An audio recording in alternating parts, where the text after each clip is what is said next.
What is up, guys? Keksis here with the Challenge of the Elders guide for week 3 of the April update, showcasing not only how to beat the Challenge of the Elders for this week, but also how to reach that 30,000 goal. Now, the modifiers for this week are firstly a melee kill bonus, giving you more points whenever you get a melee kill. This is going to be key when trying to reach that 30,000 goal. The next modifier is exposure. This massively increases your shield, but almost entirely eliminates their recharge. There is a slight recharge, but it is very, very slow. The last modifier is Trickle. This drastically slows the recharge rate of all your abilities. Now this week, it's all about trying to get those melee kills, and your loadout should reflect that. The main thing I would recommend, and what I was rocking, was the Monte Carlo exotic auto rifle. This weapon is purpose-built for increasing your melee output. Whenever you do damage with this weapon, just damage, you're going to be drastically recharging your melee, and also it gives it the chance to instantly recharge, which is absolutely fantastic for this week's Challenge of the Elders. Additionally, I know what a lot of you are probably thinking, do swords count as melee kills? And the answer, unfortunately, is no. When you get a sword kill in the Challenge of the Elders, it just counts as a normal kill and not a melee kill. Try to also utilize an exotic armor piece that accentuates melees as well. I ended up using the Paragon Greaves for the Titan, which drastically increases shoulder charge damage as long as you're in the air, which basically means that as soon as you're running at an enemy with shoulder charge up, you simply jump into the air and then hit the melee button and you're going to come crashing down for a ton of damage. But again, any sort of melee-related armor piece, like an armor piece that gives you 2 melee charges, is insanely useful for this week's Challenge of the Elders, again, especially paired with the Monte Carlo. Now let's move on to the round-to-round tactics, with the first round being in the Fallen Arena against a new boss that we haven't seen before, the Taken Captain, Keksis the Betrayed. Or is it Keksis the Betrayed? What are you trying to say, Bungie? In any event, once you spawn into this arena, run to the upper left platform where you usually hold up. Now you will have to change positions, but this is basically a decent place to hold out just for the very beginning portions of the round. Now aside from the boss, you're going to have Taken Thralls and Taken Vandals spawn as well. These are actually very easy to kill with your melee abilities. In fact, you don't even really need melee abilities. We were pretty much able to 2-hit melee every single, other than the boss obviously, enemy on the map. So just run around 2-hit meleeing everything and really racking up those points. Now Keksis is going to walk right up to where you are, and when that happens you simply go to the other side of the map to the elevated platform basically opposite to where you originally were. From this point you can simply go back and forth whenever you feel that the boss is pressuring you too much, but basically we just kind of stayed on this right side and just kind of moseyed around the boss and ran around the map meleeing everything in sight. Now speaking of the boss, this Taken Captain is going to do firstly just some Taken Captain stuff where he'll just shoot at you with his gun, and he'll also throw those giant Taken Captain orbs at you, which can darken your screen and are definitely really annoying. But kind of his special ability as a boss is that you'll see at the bottom left hand corner of your screen that Keksis summons explosives. When this happens, randomly on the map you'll see a Taken orb slowly descending to the ground. Now it'll actually kind of look like the orbs of darkness that are available in the King's Fall raid. And the mechanics are actually identical. When this Taken orb explodes during this encounter, your light will be lowered. So if your super is charged, it'll lower your light a little bit and you'll have to wait until your super recharges, which is definitely an annoying thing, especially when Trickle is on. However, you can actually eliminate this by standing in this orb. So get yourself or your teammates to stand in this orb, absorb the light, and then it won't explode and therefore won't lower your light. Now, of course, you're welcome to do this, but my group really didn't find this that necessary. It puts you at a lot of risk going out in the open to stand in an orb, and frankly, you don't really need your super that much, especially for this round. You're running around meleeing everything in sight. Like I said, you're not really utilizing your super that much. Of course, if you come across an orb, you might as well stand on it and eliminate that explosion, but again, it's really not necessary. It's not like you really have to rush and do this whenever they appear.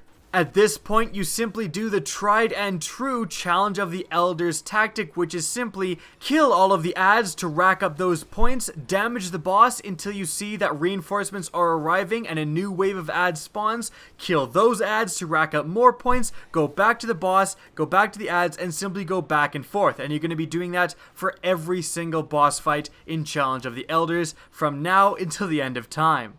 As long as your group is keeping on top of where the boss is and you don't accidentally end up suddenly meleeing a thrall and then looking up and the boss is standing right in front of you, you should be able to beat this round no problem, and you're aiming for a point score of around 6,000, hopefully greater. Now, on to round 2 against a returning boss, the Seditious Mind Taken Hydra in the Vex Arena.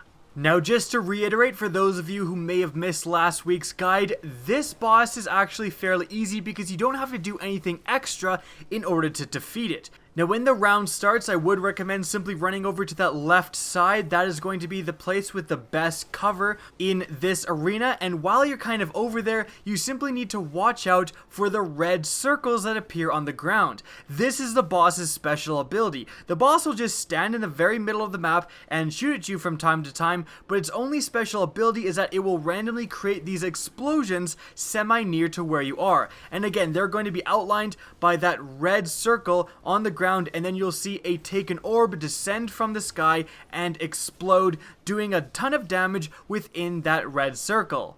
As long as you're careful to avoid those explosions, you should be fine. Additionally, make sure that your teammates aren't clumped up together in one spot because you may all die from one single explosion if you do that. Now, for this encounter, you definitely want to take it slow, and the reason I say this is because it's going to become very tempting to run out and get a bunch of melee kills on the goblins and hobgoblins, but if you're out of cover, the combination of the hobgoblins and the boss can melt you very, very quickly. It's easiest and best if you simply let the enemies kind of come to you, even if this does take a little longer. Now, Variks will eventually start taking away points, but he only takes away 50 points, and not even that often. If you're able to get one melee kill within the time he's taking away 50 points, that is more than 50 points. You are at a net positive, so it's very hard to start actually losing a lot of points from the time limit. So again, stick to the left corner of the map, take it slow and let the enemies come to you so you're not melted out in the open, and be aware of those red circles and avoid those explosions. Follow those tips and you should complete this round very easily. My group ended with over 20,000 points. Now moving on to the final round, this is going to be against a new boss that we haven't seen yet in the Hive Arena, the Wretched Knight, which is the normal non-taken giant knight. This guy actually has several different abilities. The first one is that he's going to have the ability to spawn mines throughout the map. You'll see on the bottom left corner of your screen the text appear that he is summoning mines, and then the mines are going to spawn, and they kind of all seem to spawn at that back left corner, which is where a lot of people like to hold out. As a result, my group held out slightly forward of that elevated back left platform. However, if you still want to hold out here, that's totally fine. Obviously, you're going to have a lot of warning when the mines are spawning. You're going to see the text, and you're going to see the big taken orbs appear that are going to deposit those mines, so you have a lot of time to get out of the way. But again, slightly forward of this position is a great way to hold out. You're kind of in this small depression within the map, and you're separated from the boss by this rocky outcrop, and you can actually shoot the boss in positions where he simply can't shoot you. You want to be careful and not get too close, however, because if you're standing at the very edge of this rocky outcrop, the Wretched Knight does actually slam the ground with a huge radius, and you're actually going to be able to get hit by that slam even if you're still kind of behind this outcrop. Now, the Wretched Knight has an additional ability where you'll see the text appear that he pushes his enemies back. Most of the time we saw this text and nothing really happened. It doesn't really change the way you play.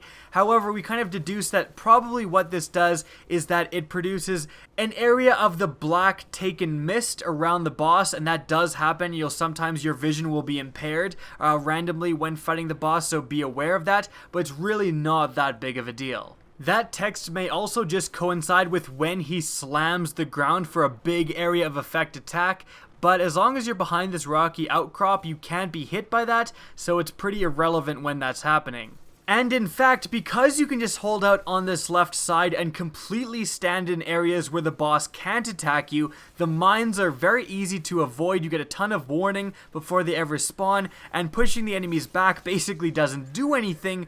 Your main threat in this round is actually not really the boss, but rather the ads that spawn. And in fact, of the ads that spawn, the only really thing that is actually going to probably kill you is the 2 wizards that spawn every time reinforcements arrive. These wizards are level 42 and they do a decent amount of damage. You definitely want to go out of your way to kill these wizards. Do not worry about getting melee kills on these wizards. Don't even try to do that. Just kill them with whatever you have as quickly as possible, and then worry about getting melee kills on the acolytes.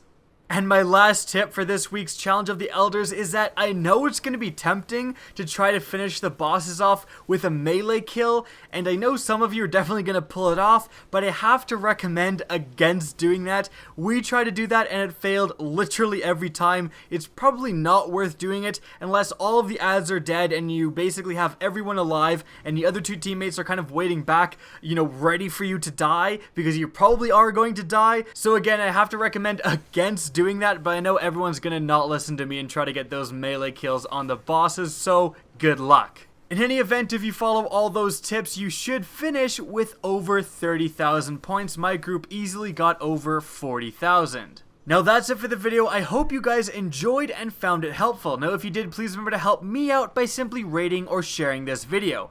Now if you want to see more Destiny content similar to this, don't be afraid to slap that subscribe button. If you want to get in touch with me and keep up to date with the latest channel activity, the best way is to follow me on Twitter. That's linked in the description down below, as is my Twitch channel, which you can also follow. Again, I hope you enjoyed the video, and as always, have a good day.